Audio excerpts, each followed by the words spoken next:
Veterans Day, a day for reflection, a day for remembrance, a day for honoring the past and present members of our military who selflessly defended and continued to defend our way of life by sacrificing theirs.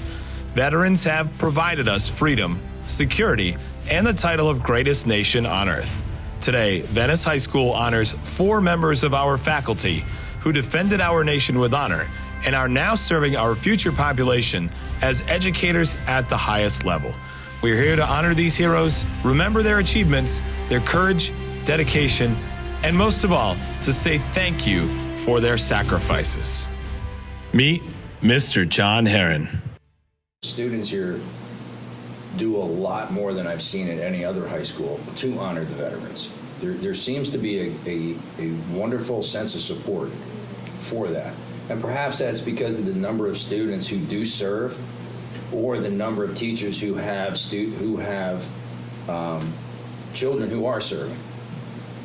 So I have to say that everything I've seen here is that Venice High School supports their veterans, and it seems it's a non-political support of them. It's just a true respect for what the veterans do and the current soldiers and airmen serving.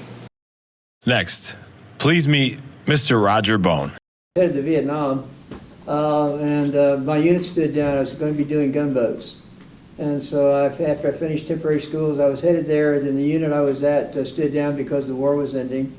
So I had a chance to go to Europe. Europe actually isn't very big. It's about the size of Alabama, Florida, and Georgia. And there were no speed limits on the roads. And I had a sports car. We had a Porsche Targa. And I used to travel on that about 115 miles an hour on the weekends, legally, and get passed by Mercedes and Ferraris all the time. Next, please meet Captain Dean Crum. The Marine Corps took me right out of high school, and I enlisted. Found a little discipline in my life. Did 6 years as a jet engine mechanic, working on helicopters, and finally was hand-selected to go to HMX-1, where I got to work on the presidential aircraft. From there, I was lucky enough to get an officer program, so the Marine Corps sent me to school for 4 years, and I came back and got to fly the same helicopters I was working on. I flew in Okinawa, Japan. I did a lot of counterinsurgency in the Philippines and Thailand. And then from there, I left the cockpit and went to Embry-Riddle and taught all of the future officers, or prepared them for Officer Candidate School, and retired out of Embry-Riddle. So as you can see, I had a phenomenal career. Very blessed to be here and thankful for all the veterans out there. Finally, Sergeant Frank Troxell. I spent a number of years with artillery, with battalion, with divisions, with MLGs. I spent some time with HMX-1 Presidential Helicopter Squadron.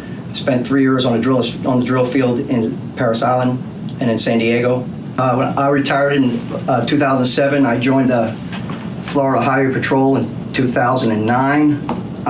I just recently resigned from the FHP. I spent 4 years active and 6 years as a reservist. What Veterans Day means to me is a way for the general public to recognize those individuals who gave part of their lives towards something bigger than themselves by spending some of their time in the armed forces. These 4 heroes are just a small sample of the impact that veterans have on our day-to-day life. For your service, we thank you. For your valor, we thank you. For helping to shape our future, we thank you. Thank you to all of the veterans, both near and far, for all you've done and continue to do to protect the freedoms we hold so dearly. We will be forever grateful for you.